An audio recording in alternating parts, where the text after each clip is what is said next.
सर्वांना, मी अमृता माझ्या व्लॉगमध्ये खूप मनापासून स्वागत करते. आज आहे पहिला श्रावणी सोमवार.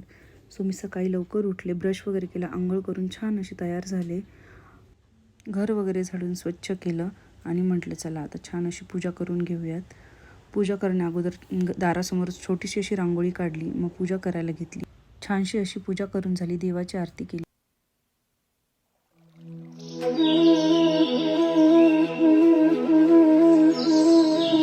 आत्ताच पूजा करून झाली. घरात पूजा केल्याने कसं मन प्रसन्न राहतं आणि घरातही पॉझिटिव्ह एनर्जी राहते. त्यासाठी मी रोज पूजा करते आणि पूजा केल्याने विचारही कमी येतात डोक्यात, टेन्शनही राहत नाही, खूप फ्रेश माइंड होतं. आता पूजा झाली आहे तर मी आता खिचडी करायला घेते. खिचडी ही मी नेहमी तुपामध्येच बनवते आणि जे तूप आहे ते मी घरीच बनवते. गाईचं दूध आणते, त्यावरील साई काढून तूप बनवते. खूप छान असं तूप बनतं. साबुदाणा खिचडीमध्ये ते शेंगदाण्याचे जो कूट असतो तो मी मोठाच ठेवते, कारण मला तो खूप आवडतं. आणि बटाट्याचे कापसुद्धा मी मोठेच कापून त्याच्यामध्ये टाकते, खायला छान वाटतं. छानशी खिचडी रेडी केली आणि श्राव्याच्या पप्पांना दिली. आम्ही दोघांनी फराळ केला. फराळ करून झाला आणि मग घेतलं किचन साफ करायला. मला ते किचन फक्त कापडाने पुसून नाही चालत, तर मला पूर्ण त्यावरती पाणी वगैरे टाकून स्क्रबने क्लीन करायलाच आवडतं. तरच असं वाटतं की हा बाबा आपण किचन वगैरे क्लीन केलं आणि मनाला पण शांत वाटतं. किचन वगैरे क्लीन करून घेतला, कापडानेही पुसून घेतला. किचन वगैरे क्लीन करून झाल्यावर म्हटलं चला आता श्राव्याच्या दुपारच्या जेवणासाठी तिला उपमाच बनवावं, कारण तिची तब्येत ठीक नव्हती, तिला सर्दी झालेली, त्यामुळे कोणत्या गोष्टीची चवही लागत नाही तिला. तर मग उपमा करायला घेतला. पण माझं असं आहे की किती जरी भांडे घासलेलं असलं तरी काहीही बनवायच्या अगोदर मला ते भांडं धुवून घ्यावंच लागतं, त्याशिवाय काही बनवायची इच्छाच होत नाही. मग तिच्यासाठी छानसा उपमा बनवून घेतला. ती झोपलेली होती. उपमा थंड होईपर्यंत म्हटलं चला तिच्या खेळण्यात थोड्या आहेत त्या आवरून ठेवाव्यात. खेळण्या वगैरे आवरून ठेवेपर्यंत श्राव्या उठली. मग तिला छान असा उपमा खाऊ घातला.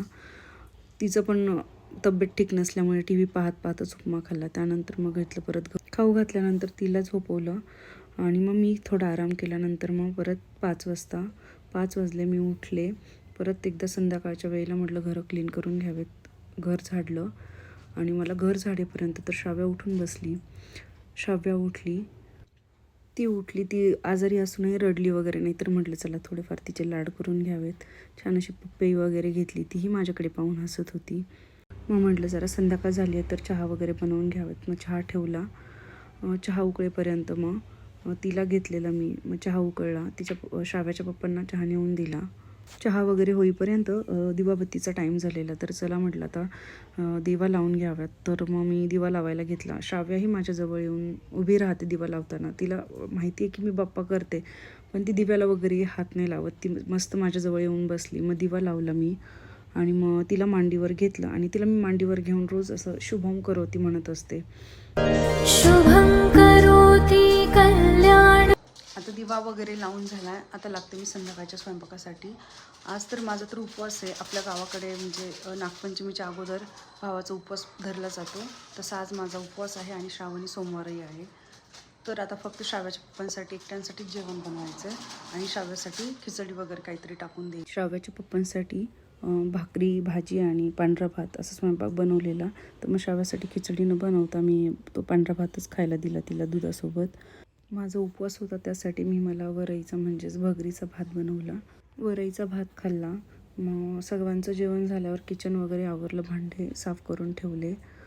किचन आवरल्याशिवाय मी अजिबात झोपत नाही. किचन नाही आवरलं तर घरात झुरळं वगैरे होतात आणि वास वगैरे येतो. तर किचन वगैरे आवरलं आणि असा संपला माझा आजचा दिवस. माझा व्लॉग आवडला असेल तर लाईक, शेअर आणि सबस्क्राईब करा. बाय.